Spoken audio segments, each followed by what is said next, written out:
Section 1. The map with blank spaces, Africa. The name itself conjures images of vast savannas and iconic wildlife. We think we know this continent. We have seen its sun-drenched plains on our screens. We have read about its ancient empires in history books. For many, the map of Africa seems complete, its stories told, its mysteries solved. But this is a profound illusion. The Africa we think we know is merely the introduction to a much grander, more complex story. Beyond the familiar, landscapes that defy our expectations, landscapes so surreal they seem to belong to another world entirely. These are the continent's hidden chapters, its secret gardens, tucked away in folds of earth and time. Our journey into the geological unbelievable begins where all stories of our planet do, with rock and with time.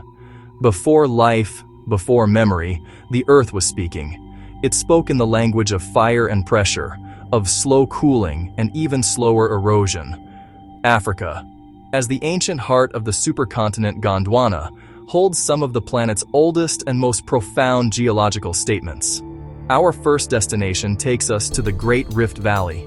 This is not a single valley, but a vast network of fractures in the Earth's crust. It stretches for thousands of kilometers, from the Middle East down through East Africa. It is a place where the African continent is slowly, inexorably, tearing itself apart. This immense geological violence, unfolding over millions of years, has created some of the most dramatic and surreal landscapes on Earth. Deep within the Great Rift Valley, in the remote Afar Depression of Ethiopia, lies a place that truly feels like another planet. This is the Danakil Depression, one of the lowest, driest, hottest places on Earth. And at its heart is a volcano unlike any other, Erta Ala. Its name in the local Afar language means smoking mountain, and it is one of the few volcanoes in the world with a persistent, active lava lake bubbling in its crater. Our journey now takes us east, off the coast of the continent, to the island of Madagascar. We are heading to the western part of the island, to a place known as Tsingy de Bemaraha. The word Tsingy translates to where one cannot walk barefoot. It is a warning that should be heeded. Before us stretches a vast limestone plateau, unlike any you have ever seen. The landscape has been eroded by water into a dense forest of razor-sharp pinnacles and needles.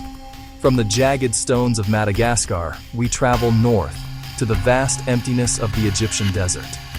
But here, in a remote area known as the White Desert, the wind has acted as a master sculptor. It has transformed a former seabed into an open-air gallery of surrealist art.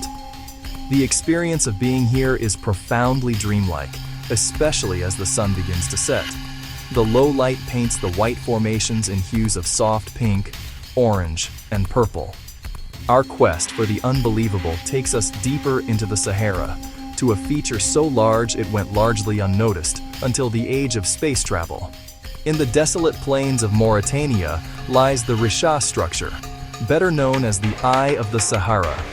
It is a spectacular, perfectly formed series of concentric rings, looking exactly like a giant blue eye staring up from the earth. From the ground, you would barely know it is there. You would simply be walking across a series of low circular ridges. But from orbit, its true form is revealed. Having witnessed the raw geological power of Africa's hidden places, our journey now takes a more intimate turn. We shift our focus from the rocks and the rifts to the people who live within them. For every unbelievable landscape, there is a community whose identity is inextricably linked to it. These are not separate stories. The geology and the humanity are woven together into a single, intricate tapestry. The land shapes the people, and in return, the people give the land its deepest meaning. It is a profound and ancient relationship, one that turns a geographical feature into a home, a sanctuary, and a sacred space. Our first encounter brings us back to the Danakil Depression, to the foot of Erta Ala, the Smoking Mountain. Here, in one of the most inhospitable places on Earth, live the Afar people.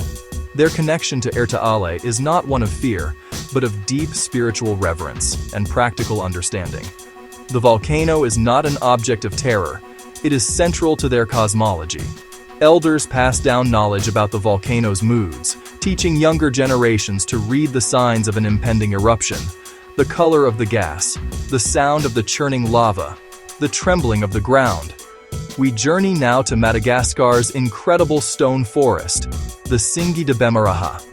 For the peoples on the periphery, the Tsingy is not an impassable barrier, but a vital resource and a sacred place. They have learned to navigate its treacherous terrain, to understand hidden pathways, and to coexist with its sharp-edged beauty. Their relationship with this geological fortress is one of caution, respect, and deep interdependence. Many caves and grottos are considered sacred, burial sites for ancestors, places where the living and spirit worlds meet. These sites are known as Vazimba, protected by local laws, Fadi. In our hyper-connected world, the journey from obscurity to global fame can happen in an instant. It often begins with a single powerful image, a photograph of a glowing lava lake. A surreal desert formation or a river of crimson red can capture the collective imagination. Shared across social media platforms, it can reach millions of people in a matter of hours. The problem is that a photograph, no matter how beautiful, tells an incomplete story. It shows the spectacle, but it does not show the fragility. In the face of these modern pressures, a new kind of guardian has emerged, working alongside the traditional keepers of the land. This is the park ranger. The daily life of a ranger is one of constant vigilance. They patrol vast areas, often on foot, monitoring the health of the ecosystem and the behavior of wildlife. They are firefighters, medics, and mechanics. They are also ambassadors, greeting visitors with a smile, answering their questions, and sharing their passion for the place they are sworn to protect. Madagascar's Tsingy de Bemaraha National Park offers a powerful case study in the modern paradox.